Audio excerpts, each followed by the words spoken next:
Prelim પરીક્ષા માટે સંપૂર્ણ કોર્સ તૈયાર કરવો।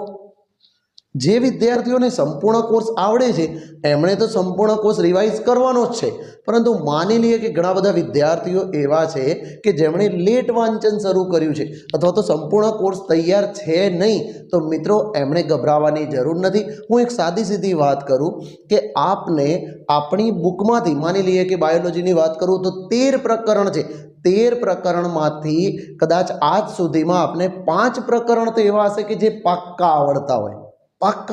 જેમ કે યુનિટ 1 ની વાત કરીએ, 1, 2, 3 પ્રકરણ તો એ લગભગ બધાને આવડતા હશે। હવે એ પ્રકરણ આપણને આવડતા હોય, એક સૂક્ષ્મજીવોવાળું પ્રકરણ આપણને ખૂબ સરસ આવડતું હોય, આ ઉપરાંત રોગોવાળું પ્રકરણ આપણને સારું આવડતું હોય, ઉદ્વિકાસવાળું પ્રકરણ સારું આવડતું હોય, પાછળના જે ઇકોલોજીના પ્રકરણ છે એ પ્રકરણ આવડતા હોય અને આપણે સમજ્યા હોય તો આપણને 5-7 ચેપ્ટર તો